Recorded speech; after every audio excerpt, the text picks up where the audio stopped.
चलिए। तो नमस्कार साथियों, मैं आपका होस्ट, आपका दोस्त सेमा अग्रवाल, एक बार फिर से आप सभी का स्वागत करता हूँ। एंड उम्मीद करता हूँ सब अच्छे हैं, फैंटास्टिक है, प्रिपरेशन से कर रहे हैं। प्रिपरेशन अगर अच्छे से नहीं कर रहे हो तो बहुत गलत बात है साहब। प्रिपरेशन अच्छे से करनी चाहिए साहब, बिकॉज बिकॉज बिकॉज प्रिपरेशन करनी मैंडेटरी है। अच्छा। हाँ, ऐसे ही कुछ होता है भैया।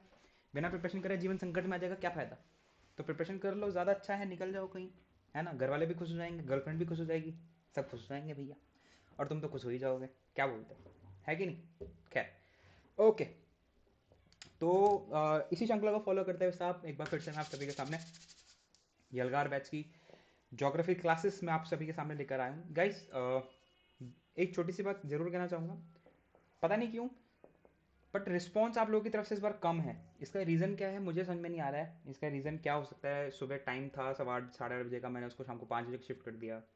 अभी भी आप लोग का रिस्पॉन्स नहीं है। क्या रीज़न है? मतलब कुछ समझ में नहीं आ रहा है, टॉपिक धीरे चल रहा है, क्या रीज़न है? मुझे रीज़न जरूर जरूर बताएं कि क्या रीज़न हो सकता है। भाई अगर आपको ऐसा लगता है कि मैं आपको इंग्लिश भी प्रोवाइड कर रहा हूँ, मैथ्स, देखो guys, to be very honest, मैं अभी इतना समर्थ नहीं हूँ, इतना उस लेवल पे नहीं पहुंचा हूं कि मैं आपको सब कुछ एक साथ प्रोवाइड करवा दूं। बट यार definitely I am just trying कि हाँ आपको सारी चीज़ एक साथ प्रोवाइड कर दूं। बट यार जो चीज़ मेरे हाथ में है, जीएस अपना जो प्यारा सब्जेक्ट है, एटलीस्ट उसको तो पूरा करो। एटलीस्ट उसको तो पूरा करो। मतलब लिटरली मैं देखता हूँ कि बच्चे इतना ना ऐसे ढीले हो गए ना, जैसे भाई साहब, मतलब क्या ही हो गया हो, क्या है ये? मतलब कब जागोगे? अप्रैल में पेपर है तो क्या प्लान है? जनवरी से प्लान है क्या कि हाँ भाई जनवरी से फोड़ूंगा मैं? क्या फोड़ोगे जनवरी से, बताओ? कितना फोड़ लोगे जनवरी से? जब कोर्स आगे भाग जाएगा तब फोड़ोगे? हम्म। भैया गलत काम ना ही करो, ठीक है? देखो भैया, जितना मुझसे हो पाता है मैं आपको दे देता हूँ, मैं कभी आपको मना नहीं करता। बट फिर भी एट लास्ट करना तो आपको ही है ना। मैं सिर्फ आपको समझा सकता हूँ, मैं सिर्फ आपको रास्ता दे सकता हूँ, मैं सिर्फ आपको बता सकता हूँ, लेकिन एट लास्ट जब तक आप नहीं करोगे तब तक कुछ नहीं होने वाला। ध्यान रखें साहब, इस चीज़ को करना आपको ही पड़ेगा। I can just help you out, मैं सिर्फ आपकी हेल्प कर सकता हूँ, राइट? चलिए खैर, कोई बात नहीं। नमस्कार साथियों, मेरा नाम है सेम अग्रवाल। बाकी क्रेडेंशियल्स आपकी स्क्रीन के ऊपर यहाँ पर आराम से देख सकते हैं, कोई दिक्कत परेशानी की बात नहीं है। अगर आपको पता होना चाहिए कि सामने जो बंदा बैठा आपको पढ़ा रहा है वो कौन है, क्या है, कैसे, and so on. So this is something about me. And आराम से आप देखते चले, वैसे आप बहुत बच्चे मुझे जानते ही हैं। और जो नहीं जानते, जो पहली बार डिफेंस के चैनल पे आए हैं, तो चैनल को सब्सक्राइब करना ना भूलें, टेलीग्राम चैनल ज्वाइन करना ना भूलें, चैनल को शेयर करना ना भूलें, और कमेंट करना, लाइक करना तो बिल्कुल भी ना भूलें साहब। आप लोगों के प्यार की, आप लोगों के आशीर्वाद की बहुत बहुत बहुत बहुत बहुत ज़्यादा ज़रूरत है। सबके साथ सबका विकास करने वाले हम व्यक्ति हैं भैया। आपके साथ हमारा भी विकास, हमारे साथ आपका विकास, सबका साथ सबका विकास की श्रृंखला को हम फॉलो करते हैं, ठीक है? अगर आपको लगता है कि प्रिपरेशन आपकी अच्छी नहीं चल रही है, अगर आपको लगता है कि यार हाँ ठीक है, दोबारा से मुझे मुझे स्टार्ट करने की ज़रूरत है, और आपको लगता है कि नहीं यार बहुत हो गया, अब यूट्यूब यूट्यूब खेल लिया, अब थोड़ा ढंग से तमीज़ से प्रिपरेशन कर लेते हैं।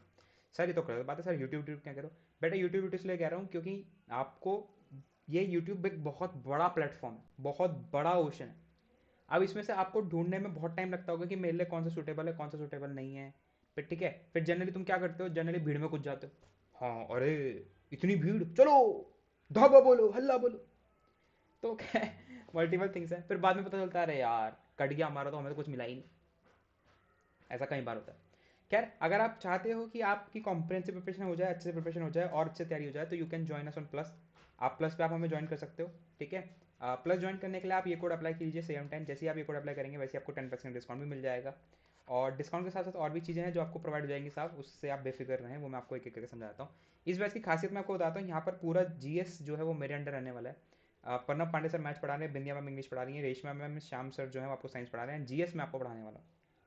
तो complete history, politics, geography, current affairs से संकट मुक्त हो जाएं, सो दैट आप लोगों ने वैसे देखा ही होगा, अक्सर मैं रहता ही हूँ लाइफ, बट फिर भी अगर आपको लगता है कि संकट है जीवन में, तो आप संकट मुक्त हो जाएं, क्योंकि ये सारी चीज़ें मैं आपकी संभाल लूँगा, राइट? इसके अलावा अगर आप प्लस लेते हैं तो आपको रेजन का फीचर मिल जाता है, जिसमें आप ओवर द कॉल क्लास के बीच में हमसे वार्तालाप कर सकते हैं, डाउट क्लियर कर सकते हैं, पूछ सकते हैं, देख सकते हैं, समझ सकते हैं। इसके अलावा अगर इस तरीके से अपने डाउट पूछ लेंगे तब भी कोई दिक्कत परेशानी वाली बात नहीं है साहब। और ठीक है, आगे बढ़ाते हैं फटाफट से कहानी को, तेजी में कहाँ गया? चलिए, ठीक है।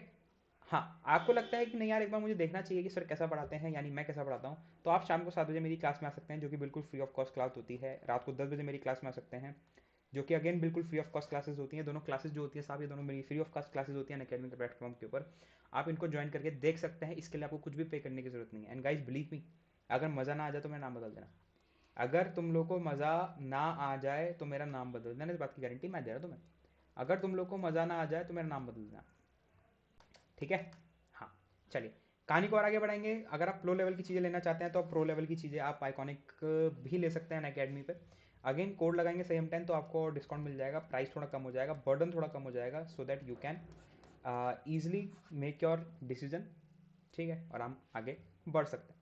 चलिए आगे बढ़ते हैं। अब पॉलिटी हम पढ़ रहे थे, पॉलिटी में सॉरी ज्योग्राफी, ज्योग्राफी पॉलिटी सब चल रहा है एक साथ ज्योग्राफी अपन लोग पढ़ रहे थे डिफेंस के ऊपर। ज्योग्राफी के अंदर हमने यलगार बैच में ज्योग्राफी के अंदर हमने स्ट्रक्चर ऑफ एटमॉस्फेयर पढ़ लिया था, है ना। लास्ट क्लास में हमने स्ट्रक्चर ऑफ एटमॉस्फेयर पढ़ लिया था, यानी एटमॉस्फेयर क्या है, क्यों है, कैसे है, ये मैंने आपको अच्छे तरीके से समझा देता, पढ़ा देता, दिखा देता कि किस तरीके से काम होना है, क्या होना है, एंड सो ऑन। ये सब कुछ मैंने आपको बहुत बढ़िया भयंकर तरीके से समझाया था कि जब अर्थ से आप ऊपर की तरफ जाते हो तो ट्रोपोस्फेयर, स्ट्रेटोस्फेयर, मीजोस्फेयर, थर्मोस्फेयर, ये सारी लाइनें आपको मिलती हैं। ट्रोपोस्फेयर, स्ट्रेटोस्फेयर, मीजोस्फेयर में क्या क्या होता है, कूलोस्फेयर कौन सी है, ग्राफ कैसे बनता है, क्या होता है, क्या क्या था, कैसे कैसे था, ओजोन लेयर कहाँ है, क्या काम होता है, सब कुछ, सब कुछ अच्छे तरीके से साहब मैंने आपको समझा देता। अगर उसके बावजूद भी आपको कुछ दिक्कत परेशानी है तो you can ask me.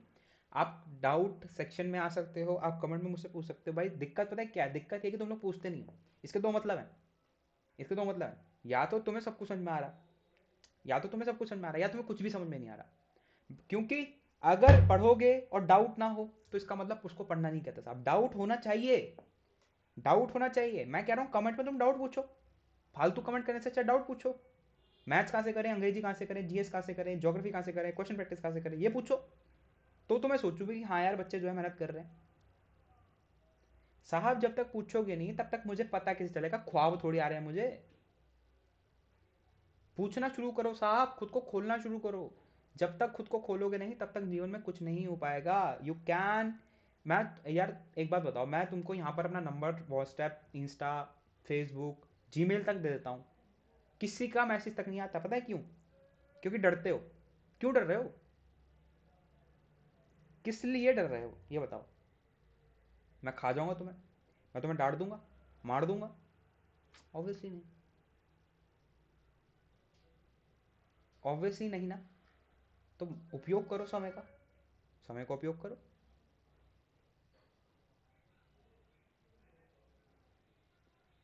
Logical बात है, समय का उपयोग करो भाई। जिस हिसाब से देखो, मुझे रिस्पॉन्स मिलता है मैं रिप्लाई करता हूँ, मुझे रिस्पॉन्स मिलता है मैं रिप्लाई करता हूँ, ठीक है। अब तुम ऐसा सोच रहे हो कि भाई साहब मैं ही एक एक के पास जाऊँ, हाँ भाई सुरेंद्र कुमार क्या हाल चाल है, हाँ भाई क्या हाल है, हाँ भाई क्या हाल है, तो वो इतना टाइम मेरे पास नहीं होता भाई।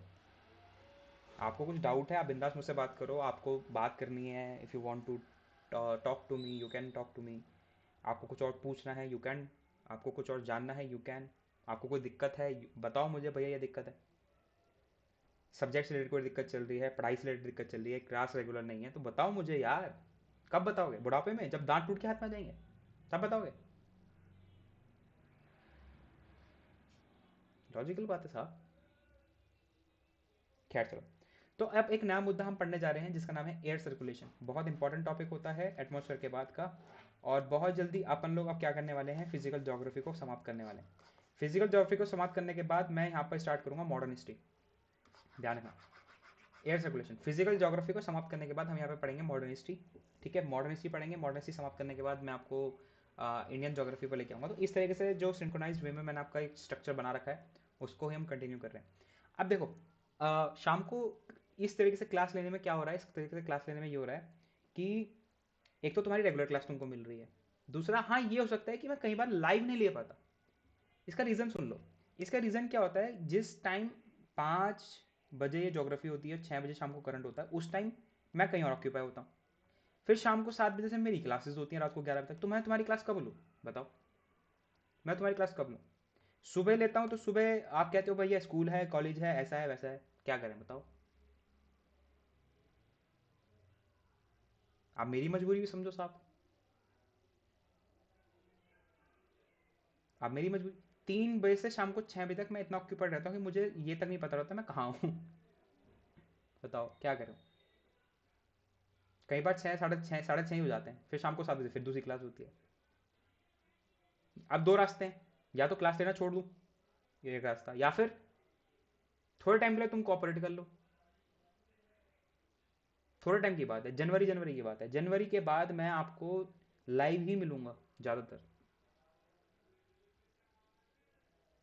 और दूसरी बात, लाइव लेता हूँ तब भी तुम लोग नहीं आते हो, तो मेरा दिल नहीं टूटेगा, मुझे बुरा नहीं लगेगा? ये बताओ, खुद दिमाग लगाओ। अच्छा खासा सुबह पहले 8:30 बजे मैं क्लास लाइव ले रहा था, लाइव। कितने बच्चे आते थे? 10, 15, 20? बताओ बताओ, गलत बोलो तो बताओ।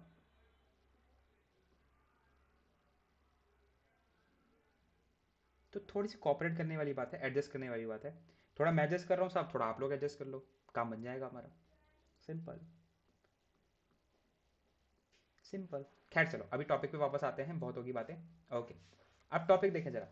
टॉपिक है एयर सर्कुलेशन। अभी अपन लोगों को हवा चलानी है, तो हवा ऐसे तो चलते नहीं कि अपने ही मन कर रहा है हवा चल दीजिए, चलने लगी है हवाएं। पवन पवन नाचू मैं तो गगन गन, ऐसा कुछ नहीं होता। हवा चलने के लिए आपको बहुत कुछ चाहिए होता है ना। अब एक बात बताओ, हवा चलती है इस तरीके से, राइट? मतलब ऐसे तो चलती है हवा। हवा ऐसी तो चलती है भाई, सामने से लगती है ना मुंह पे हवा, हॉरिजॉन्टल चलती है। तो जब मिक्सचर ऑफ गैसेस, मेरी बात को बहुत ध्यान सुनना, जब मिक्सचर ऑफ गैसेस, क्योंकि हवा क्या है? हवा गैसों का मिक्सचर है। जब mixture of gases horizontally move करे, जब mixture of gases horizontally move करे, जब mixture of gases horizontally move करे, लाइक इस तरीके से मूव करे,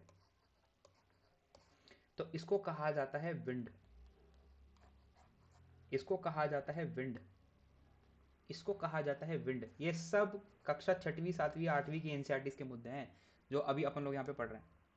एयर सर्कुलेशन में क्या होता है, जब मिक्सचर ऑफ गैसेस, बिकॉज हवा क्या होती है, हवा मिक्सचर ऑफ गैसेस होती है, ये हॉरिजॉन्टली मूव करे तो इसको कहा जाता है विंड। और जब यही mixture of gases vertical pattern में मूव करें, जब यही mixture of gases vertical pattern में मूव करे, मतलब ऊपर की ओर जाए, ऐसे ऐसे ऐसे ऐसे, तो इनको कहा जाता है करंट, धाराएं। इनको कहा जाता है करंट। इनको कहा जाता है करंट। अब एयर सर्कुलेशन में इन दोनों की बहुत ज़्यादा ज़रूरत होती है। एयर सर्कुलेशन में इन दोनों की बहुत ज़्यादा ज़रूरत होती है। ये एक दूसरे के वास्ते हैं। एक दूसरे से करते हैं प्यार हम। तो इन दोनों को एक दूसरे की बहुत ज़्यादा ज़रूरत होती है। ये बोलता है मैं तेरे बिना नहीं जाऊंगा, ये बोलता है मैं तेरे बिना नहीं जाऊंगा, ये बोलता है तू अकेला, ये बोलता है मैं अकेला, हाँ मैं अकेला, ये चलता रहता है। दोनों ही चाहिए हमको हवा चलाने के लिए। करंट भी चाहिए, विंड भी चाहिए। अब ये फिजिक्स वाला करंट नहीं है ये, इसको यहाँ पे फिजिक्स मत जोड़ देना। दिस इज नॉट फिजिक्स वाला current, this is something else. ये फिजिक्स वाला करंट नहीं है, जो हम फिजिक्स में पढ़ते हैं वो नहीं है ये। समझो इस चीज को, दिस इज समथिंग एल्स, ध्यान रखना, दिस इज समथिंग एल्स,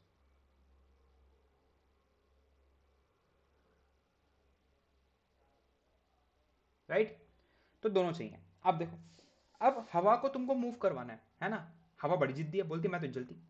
हवा बड़ी जिद्दी है, बोलती मैं तो नहीं चलती, मैं कहूंगा चलना पड़ेगा, ये बोलती नहीं मैं तो नहीं चलती, मैं कहूंगा चलना पड़ेगा, ये बोलती नहीं मैं तो नहीं चलती, मैं कहूंगा चलना पड़ेगा।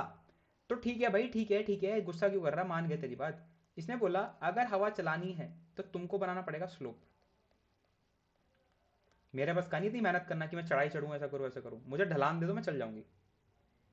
ढलान दे दूँ मतलब भाई, ढलान मतलब इस टाइप का स्लोप दे दो मैं चली जाऊंगी अपना। मैंने कहा चल ठीक है। तो हमेशा ध्यान रखना, हवा का जो स्लोप बनता है उसको कहते हैं दाब प्रवणता, यानी प्रेशर ग्रेडियंट। उसको कहते हैं दाब प्रवणता यानी प्रेशर ग्रेडियंट। क्या कहते हैं बोलो? दाब प्रवणता कहते हैं यानी प्रेशर ग्रेडियंट कहते हैं। अब ये प्रेशर ग्रेडियंट में हवा मूव होती है from high pressure to low pressure. ये प्रेशर ग्रेडियंट में बेटा हवा मूव होती है from high pressure to low pressure. कहीं भी पूरे विश्व में, कहीं भी पूरे दुनिया में घूम लो, चले जाओ, हवा जो मूव करती हुई मिलेगी वो आपको from high pressure to low pressure ही मूव करती हुई मिलेगी, लाइक दिस। ठीक है? तो इसको मैंने विंड कहा था, अभी तो बताया, इसी को मैंने विंड कहा था। तो जो विंड चलती हैं वो आपको हॉरिजॉन्टल पैटर्न मूव करते हुए दिखती है, प्रेशर ग्रेडियंट बनाती हैं from high pressure to low pressure, आपको ये जो हवाएं हैं ये मूव करती हुई दिखती हैं। अब इसका प्रैक्टिकल एग्जांपल देखो तो तुमको ज़्यादा अच्छा समझ में आए। देखो हमारा अर्थ जो है वो एक जैसा नहीं है ना, यहीं पे समझा देता हूँ। दिस इज योर अर्थ, और अर्थ से जब तुम ऊपर जाते हो तो ये ट्रोपोस्फियर है, बिकॉज वेदरिंग सारा जो भी होता है वो यही होता है अर्थ के ट्रोपोस्फेयर में। देखो मेरी बात ध्यान सुनना। अब ये वो जगह है जहाँ पर पोल्स हैं, पोल, नॉर्थ पोल, साउथ पोल, और ये वो जगह है जहाँ पर इक्वेटर है। ये वो जगह है जहाँ पर इक्वेटर है और ये वो जगह है जहाँ पर पोल्स हैं। तो इक्वेटर में बेटा लॉजिकल है, तापमान ज़्यादा होता है, पोल्स में तापमान कम होता है। सब कुछ चीते की तरह पढ़ाया हुआ है, सब कुछ साहब चीते की तरह पढ़ाया हुआ है। अब बात अलग है तुम नहीं पढ़ रहे हो तो, मैं तुमको पहले ही कह दूँ, तुम लोग नहीं पढ़ रहे हो तो मैं रिस्पॉन्सिबल नहीं हूँ। मैं तुमको चीते की तरह सब कुछ पढ़ाया हुआ है, लेकिन अगर नहीं पढ़ाया हुआ पहली बार पढ़ रहे हो तो आराम से पढ़ लो, क्या दिक्कत है। भरोसा रखो, इधर उधर भागने की जरूरत नहीं है। स्टार्टिंग से एक चीज़ बोलता आ रहा हूँ, just follow one person only. एक को फॉलो कर लोगे काम हो जाएगा, 100 लोगों को फॉलो करोगे कुछ काम नहीं बनेगा। ध्यान रखना, 100 लोगों को फॉलो करोगे कुछ भी नहीं बनना, एक को फॉलो करोगे तो सब कुछ हो जाएगा। भरोसा रखो, एक को फॉलो कर लोगे सब कुछ हो जाएगा, 100 को फॉलो करोगे कुछ नहीं होगा। Choice will be yours. खैर चलो, तो इक्वेटर, तापमान ज़्यादा। अब ऑब्वियस ही बात है, जब हम मैगी बनाते हैं तो नीचे से जब जब तापमान ज़्यादा होता है तो इक्वेटर पर हवा टिकती नहीं है, क्योंकि हवा हल्की हो जाती है, तो यहाँ पर जाकर इकट्ठी हो जाती है हवा, जिसको प्रेसिपिटेशन आप कहते हैं, बादलों का बनना जिसको आप कहते हैं। ठीक है, नीचे बना लो प्रेशर, नीचे बना लो प्रेशर। पोल्स पे हवा ठंडी होती है और ठंडी हवा हैवी होती है, तो हवा जो रहती है वो नीचे रहती है, हवा जो रहती है वो नीचे रहती है। यहाँ पर बनता है हाई प्रेशर, हवा नीचे रहती है। दिमाग लगाओ। अब यहाँ पर नीचे लो प्रेशर है तो लॉजिकल बात है सारी हवा ऊपर जा रही तो ऊपर हाई प्रेशर बन रहा है। अब सारी हवा नीचे है तो लॉजिकल बात है हवा जो है वो कहाँ है, नीचे है, तो ऊपर कौन सा प्रेशर बन रहा है, लो प्रेशर बन रहा है। अब हवा का सर्कुलेशन देखो, हवा का सर्कुलेशन जाता है from high pressure to low pressure, हवा का सर्कुलेशन जाता है from high pressure to low pressure. इसको कहते हैं एयर राइस, उठना। इसको कहते हैं air sink, air sink, air rise, air sink. Air rise हवा उठ रही है, एयर सिंक हवा नीचे बैठ रही है। तो इसका प्रैक्टिकल एग्जांपल, गर्मियों में जब आप जाते हो तो सामने से हवा नहीं लगती, लेकिन सर्दियों में जब आप जाते हो तो मुंह पे हवा टपती है पट करके, और बड़ा ठंडा सा फील होता है भाई साहब। तो एयर राइस और एयर सिंक का कंसेप्ट ये है, एयर राइस और एयर सिंक का कंसेप्ट ये होता है। हवा चलती है from high pressure to low pressure, ये ट्रोपोस्फेयर मैंने आपको बताया, दिस इज ट्रोपोस्फेयर, जो लेयर आपको देख रहे हैं। तो इस तरीके से पैटर्न जो है ये फॉलो होता है। अब ये चीज़ हमने बचपन में पढ़ी हुई है, ये चीज़ हमने बचपन में पढ़ी हुई है। नाम होता था इस टॉपिक का वाटर साइकिल। वाटर साइकिल में कैसे काम होता था कि नीचे तापमान ज़्यादा है, पानी इवेपोरेट हुआ, वाष्पीकरण हुआ, और ऊपर जाकर बादल बन गया। हवा के माध्यम से बादल आगे बढ़े और झमाझम क्या करवा दी, बारिश करवा दी। सेम उसी टाइप का जो पैटर्न है वो यहाँ पर फॉलो किया जाता है। अब दिमाग लगाओ, मैंने कहा एक दूसरे के वास्ते हॉरिजॉन्टल पैटर्न मूव फॉलो कर रहे हैं तो it is known as wind, vertical pattern follow कर रहे हैं it is known as current. तो आपको विंड भी चाहिए, आपको करंट भी चाहिए, आपको विंड भी चाहिए, आपको करंट भी चाहिए, आपको विंड भी चाहिए, आपको करंट भी चाहिए, आपको प्रेशर ग्रेडियंट भी चाहिए, आपको स्लोप भी चाहिए, आपको हाई प्रेशर भी चाहिए, आपको लो प्रेशर भी चाहिए। तब जाके हमारा जो काम है हवा चलाने का वो साहब हो पाएगा, तब जाके हमारा जो काम है हवा चलाने का वो हो पाएगा, अदरवाइज हवा नहीं चलती। हवा चलाने के लिए स्लोप की ज़रूरत पड़ती है। बेहतरीन। तो ये है कंसेप्ट हवाओं का। अब इसी से मिलता जुलता एक टर्म और हम पढ़ते हैं, मतलब सुनते हैं, प्रेशर बेल्ट्स। ये प्रेशर बेल्ट्स क्या होती हैं, ये क्षेत्र, ये बेल्ट्स होती हैं बस, मतलब जहाँ पर हवाएं चलती हैं। प्रेशर बेल्ट्स ये वो बेल्ट्स होती हैं जहाँ पे हवाएं चलती हैं। अब इसका भी बहुत बड़ा योगदान है भाई, इसका भी बहुत बड़ा योगदान है। दो अभी मैं इसको नहीं पढ़ा रहा हूँ प्रेशर बेल्ट्स का, क्योंकि आगे हम पढ़ेंगे इसको, बट फिलहाल इसको समझना बहुत ज़रूरी है कि प्रेशर बेल्ट्स का रोल क्या है। तो प्रेशर बेल्ट्स ये वो एरिया होता है, वो क्षेत्र होता है जहाँ पे हवाएं चलती हैं। ये वो एरिया होता है, ये वो क्षेत्र होता है जहाँ पर हवाएं चलती है। अब मैं तुमको एक छोटा सा एग्जाम्पल देना चाहूँगा। ये मैंने अर्थ बनाई, ठीक है, ये मैंने बनाया इक्वेटर, ये बनाया Tropic of Capricorn and Cancer, दोनों बना दिए। मैंने आपको पहले ही क्लास में पढ़ाया था कि ये जो ट्रॉपिकल यानी उष्णकटिबंधीय क्षेत्र होता है, मैंने आपको पहली क्लास में पढ़ाया था कि ये जो ट्रॉपिकल यानी उष्णकटिबंधीय क्षेत्र होता है, यहाँ पर मैक्सिमम सूर्य किरण आती है, मैक्सिमम सन रेज आती हैं। यहाँ पर मैक्सिमम क्या आती है, मैक्सिमम सनरेज आती हैं। ट्रॉपिकल रीजन में क्या होता है साहब, मैक्सिमम सनरेज आती हैं, मतलब इस क्षेत्र से इस क्षेत्र तक आपको मैक्सिमम सूर्य किरण देखने को मिलेंगी। ऑब्वियसली ट्रॉपिकल रीजन है, उष्णकटिबंधीय क्षेत्र है, तो लॉजिकल है तापमान ज़्यादा होगा। लेकिन सर इन तीनों में भी अगर कंपेयर करोगे तो इक्वेटर एक ऐसा क्षेत्र है, इक्वेटर एक ऐसा क्षेत्र है जहाँ पर तापमान बहुत ज़्यादा होगा।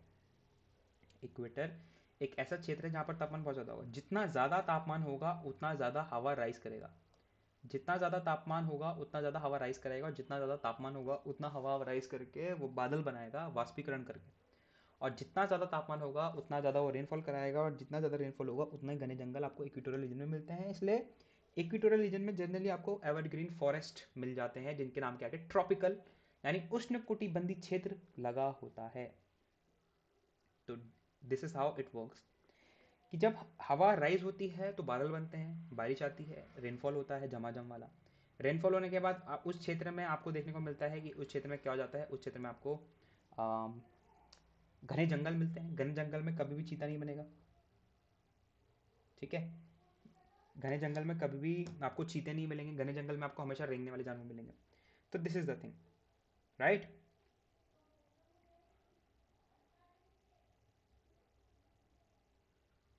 एक सेकेंड।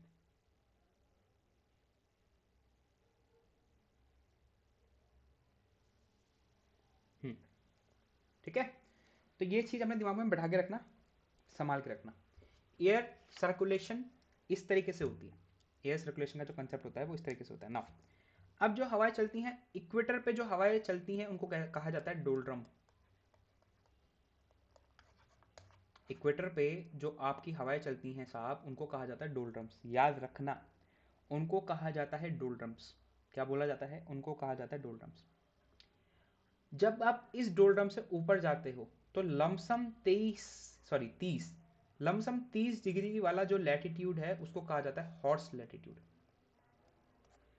उसको कहा जाता है हॉर्स लैटिट्यूड। इसका रीजन, क्योंकि घोड़े के माफिक वहां पर हवाएं चलती हैं, घोड़े की स्पीड के माफिक वहां पर हवाएं चलती हैं, घोड़े की स्पीड के माफिक वहां पर क्या होती हैं, हवाएं चलती हैं। ध्यान रखना, ध्यान रखना, घोड़े के स्पीड के माफिक वहां पे क्या चलती हैं, हवाएं चलती हैं। हॉर्स लैटिट्यूड कितना डिग्री बोला, 30 डिग्री। अब 30 डिग्री साउथ या नॉर्थ, सर दोनों जगह, नॉर्थ और साउथ दोनों जगह। हॉर्स लैटिट्यूड ध्यान रखना, आपके एग्जाम में ऑलरेडी पूछा गया है हॉर्स लैटिट्यूड के बारे में। Once again I repeat guys, horse latitude के बारे में आपके एग्जाम में ऑलरेडी पूछा हुआ है, तो इस चीज़ को आप ज़रा गौर से, आराम से, प्यार से देख लें ना। अब कहानी आगे बढ़ती है। ऑब्वियसली बात है, सब कहानी आगे बढ़ी, हवाएं चल रही हैं। सर ऐसा तो है नहीं कि हवा सिर्फ एक जगह चल रही है, हवा तो बहुत जगह चल रही है। हवा लो प्रेशर पे भी चल रही है, हवा हाई प्रेशर पे भी चल रही है, हवा इक्वेटर पे भी चल रही है, हवा ट्रॉपिक ऑफ कैंसर पे भी चल रही है, हवा ट्रॉपिक ऑफ कैप्रिकॉन पे भी चल रही है। बिल्कुल सही बात है। तो सर हवाएं का मतलब चल क्या रहा है, मतलब ये थोड़ा सा ना एकदम ही अलग ही लेवल पे जा रहा है। देखो अब यहाँ पर एक कंसेप्ट और आता है, वो क्या है, वो उस कंसेप्ट का नाम है कोरियोलिस फोर्स। यहाँ पर साहब एक कंसेप्ट और अपन लोग पढ़ते हैं और उस कंसेप्ट को कहते हैं कोरियोलिस फोर्स। क्या कहते हैं बोलो, उस कंसेप्ट को कहा जाता है Coriolis force. Coriolis force is also known as deflective force, defective नहीं, Coriolis force is also known as deflective force, deflective force. Sir generate कहाँ होता है, due to rotation of earth, due to rotation of earth ये Coriolis force जो है ये generate होता है। एक बार फिर सुनो, due to rotation of earth ये जो कोरियोलिस फोर्स होता है ये क्या होता है, ये जनरेट होता है। Due to rotation of earth ये जो कोरियोलिस फोर्स होता है ये क्या होता है, ये जनरेट होता है। पृथ्वी अगर घूम रही है तो कोरियोलिस फोर्स जनरेट हो रहा है, ठीक है। सर इसका काम क्या है, इसका काम ये होता है कि बेटा ये हवा को डिफ्लेक्ट कर देता है, ये हवा को डिफ्लेक्ट कर देता है। सर वो कैसे, आइए दिखा देता हूँ हवा को डिफ्लेक्ट कैसे करता है। देखो होता क्या है, देखो इसका काम क्या होता है, जैसे तुम लोगों को ऑलरेडी पता है कि इक्वेटर ने क्या कर रखा है, हमारी पृथ्वी को दो इक्वल भागों में बांटा हुआ है। This is northern hemisphere, this is southern hemisphere, northern hemisphere, this is southern hemisphere, right. तो नॉर्दर्न हेमिस्फीयर में कोलिस फोर्स क्या करता है, हवा को टूवर्ड्स राइट डिफ्लेक्ट कर देता है, और सदर्न हेमिस्फीयर में कोलिस फोर्स क्या करता है, हवा को टूवर्ड्स लेफ्ट डिफ्लेक्ट कर देता है। मतलब अगर मैं यहाँ खड़ा हूँ और मेरा मुंह इक्वेटर की तरफ है तो दिस इज माई राइट और दिस इज माई लेफ्ट। अगर मैं यहाँ खड़ा हूँ मेरा मुंह इक्वेटर की तरफ है तो this is my left, this is my right.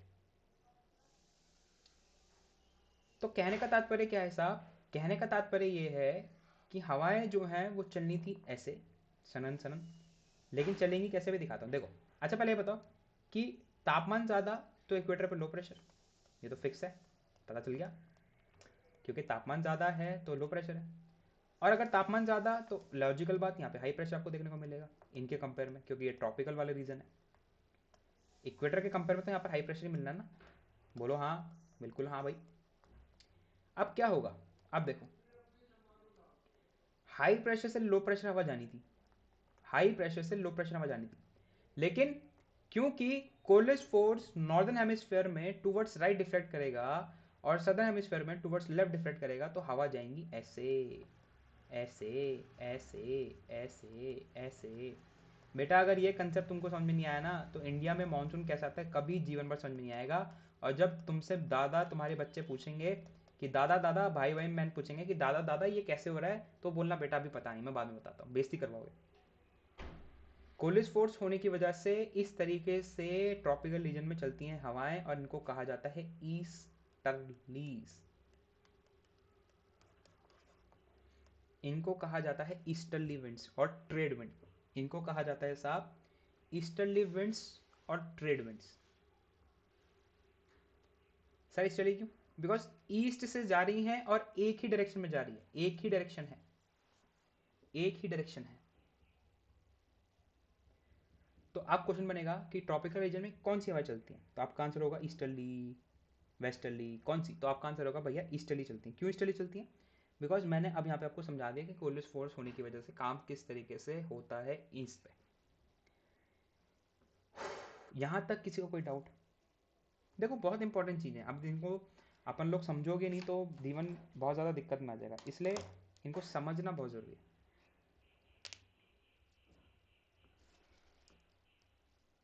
This is how it works.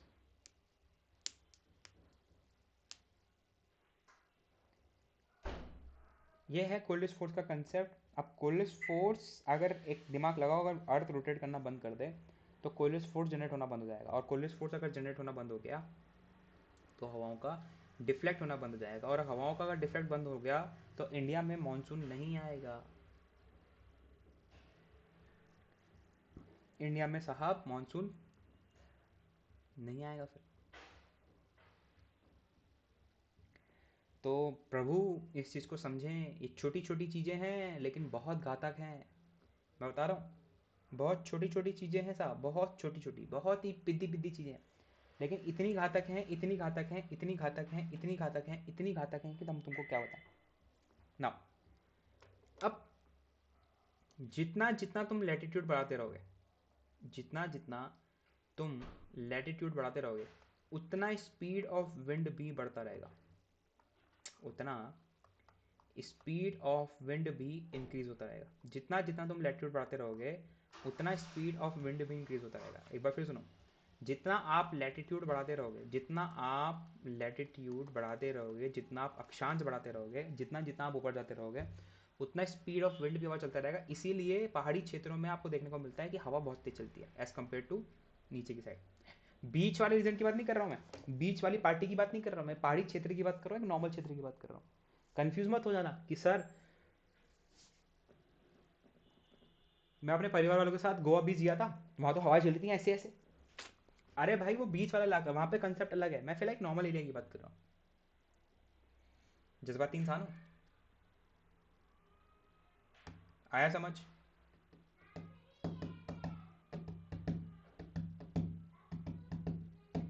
Any doubt till now? हाँ भैया ठीक है, हम पता चल गया तू जा रहा है टों टों कर रहा। Any doubt till now? चलो अब देखो, हल्का सा टर्न देता हूं मैं इस बात पर। यहां से एक नया कंसेप्ट जन्म लेता है जिसको कहता है ITCZ, inter tropical convergence zone. अब जो बच्चा स्टार्टिंग से क्लासेस नहीं देख रहा है, प्लेलिस्ट पूरी अपडेटेड है, स्टार्टिंग से क्लास नहीं देख रहा है, उसके जीवन में संकट है। उसके जीवन में क्या संकट है कि साहब ट्रॉपिकल कन्वर्जेंस जोन, अरे इंटर ट्रॉपिकल उष्णकटिबंधीय क्षेत्र, कन्वर्जेंस मतलब मिल रही है।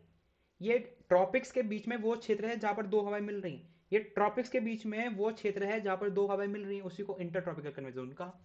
साहब रिवॉल्यूशन ऑफ अर्थ के कारण, रिवॉल्यूशन ऑफ अर्थ के कारण ये ITCZ भी मूव होता है। क्लियर एंड कट फंडा है। रिवॉल्यूशन ऑफ अर्थ के कारण यानी अर्थ के परिक्रमण इफेक्ट के कारण ITCZ भी मूव होता है। कभी ये नॉर्थ में चले जाता है, कभी साउथ में चले जाता है, कभी नॉर्थ में चले जाता है, कभी साउथ में चले जाता है। यही रीजन है कि इंडिया में मानसून आता है और गर्मियों में आता है, सर्दियों में कभी मानसून नहीं आता। सर्दियों में आता है वेस्टर्न डिस्टर्बेंस, उसका अलग कंसेप्ट है, वो मैं तुमको बाद में पढ़ाऊंगा, वो इंडियन ज्योग्राफी में पढ़ाऊंगा। यही रीजन है कि आपके समर में मतलब जून जुलाई के आसपास आपको इंडिया में मानसून देखने को मिलता है, बिकॉज प्रेशर बेल्ट शिफ्ट होती रहती हैं, प्रेशर बेल्ट शिफ्ट होती रहती हैं, जिसकी वजह से आपको ये जो कंसेप्ट है ये आपको देखने को मिलता है। Most important topic for the upcoming exams. अब विंड्स दो टाइप की होती हैं, एक होती है परमानेंट विंड, एक होती है local wind. Local wind generally हम नहीं पढ़ते हैं, लोकल विंड पढ़ने का रीजन ये नहीं होता बिकॉज एक पर्टिकुलर क्षेत्र में लोकल विंड बहुत सारी है। जैसे बहुत बच्चों का लोकल नाम होता है, एक घर का नाम, जैसे फॉर एग्जाम्पल एक लड़का राहुल, उसके 5 नाम है घर के, चिंकू चोनू मोनू पता नहीं क्या क्या। तो हम वो चिंकू चोनू मोनू से मतलब नहीं रखेंगे, हम राहुल से मतलब रखेंगे। हम राहुल को जानते हैं, हम चिंकू चोनू मोनू पोनू इनको नहीं जानते।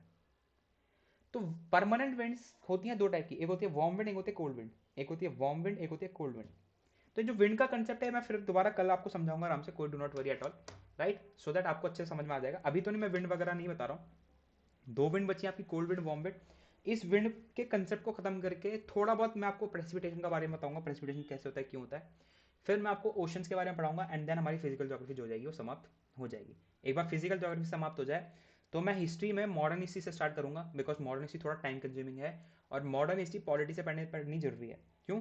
क्योंकि modern history is the base for Indian polity. अगर आपको एक बार मॉडर्न हिस्ट्री समझ में आ जाएगी तो पॉलिटी आपको समझने में आसानी रहेगी। ठीक है, तो कोशिश ये कर जाएगी कि इस सब्जेक्ट को जल्दी जल्दी खत्म करके आपके लिए मॉडर्न हिस्ट्री लाई जाए।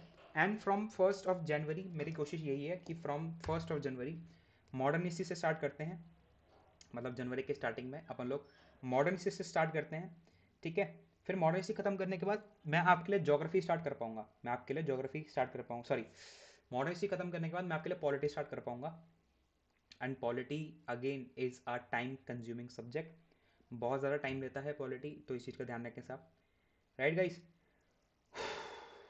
ओके, हाँ, पॉलिटी बहुत टाइम कंज्यूमिंग है, तो था थोड़ी सी आपको मेहनत करनी पड़ेगी, थोड़ी सी मुझे मेहनत करनी पड़ेगी, तब जाके काम हो जाएगा। नोट्स की आप चिंता ना करें, बेफिक्र रहें नोट्स के लिए। नोट्स के लिए आप टेलीग्राम चैनल ज्वाइन कर ले, डिफेंस क्रैक ऑफिशियल के नाम से। आप उस टेलीग्राम चैनल को ज्वाइन कर लीजिए, वहाँ पर आपको PDF सारी मिल जाएंगी जितने भी नोट्स आप पढ़ रहे हैं। लेकिन इस टाइम ये है कि गाइस एटलीस्ट ना रिस्पॉन्स जरूर दो। तुम लोग रिस्पॉन्स नहीं देते हो, इस पर मुझे गुस्सा आता है। तुम लोग रिस्पॉन्स दिया करो, लाइक किया करो, कमेंट किया करो, शेयर किया करो। रिस्पॉन्स दोगे तभी तो मेरा मोटिवेशन जागा रहेगा। मैं क्या फिर दीवारों को पढ़ाऊंगा, हाँ भाई आधा तल दीवार तक को पढ़ाता हूँ, ऐसा करूंगा? यार मजाक कर रहे हो, बच्चों वाली बातें कर रहे हो। तो रिस्पॉन्स नहीं दोगे तो मैं किसको पढ़ाऊंगा? या तो बोल दो भैया पढ़ाना बंद कर दो, मैं कर देता हूँ, मुझे कोई दिक्कत नहीं है। मैं तो तुम्हारे भले के लिए काम कर रहा हूँ ना, तुम्हारी हेल्प करने के लिए काम कर रहा हूँ यार, मेरे क्या जा रहा है बताओ। मेरे पास टाइम नहीं हो रहा, तब भी देखो मैं रिकॉर्ड कर करके डाल रहा हूँ आपके लिए सेशन, सो दैट आपको टाइम टू टाइम आपका फ्लो ना टूटे। फ्लो नहीं टूटना चाहिए, रिकॉर्ड कर करके डाल रहा हूँ सो दैट आप आराम से पढ़ते चलो, प्रैक्टिस करते चलो। इसके अलावा कोई डाउट है बिंदास इस नंबर पे मुझे व्हाट्सएप करो, क्या दिक्कत है? ये लो, अन अकेडमी के बारे में कुछ पूछना चाहते हो, प्लस लेना चाहते हो, और कोई डाउट है पूछ लो। इंस्टा पे फॉलो करना चाहते हो, ये लो इंस्टा पे फॉलो कर लो। और बोलो, करो तो सही। जब तक करोगे नहीं तब तक काम कैसे चलेगा? बिना मरे स्वर्ग की प्राप्ति नहीं होती साहब, किसी ने बहुत खूब कहा है। बिना मरे स्वर्ग की प्राप्ति नहीं होती, आपको खुद ही काम करना पड़ेगा। अगर आपको लगता है कि आपको और भी सब्जेक्ट चाहिए तो अगेन आप हमारे साथ अल्फा बैच में जुड़ सकते हो। 29 दिसंबर से बैच स्टार्ट हो रहा है। संयम टैंक कोड लगाना मत भूलना मेरी पलटन का हिस्सा बनने के लिए। और तो खैर क्या ही बोलें।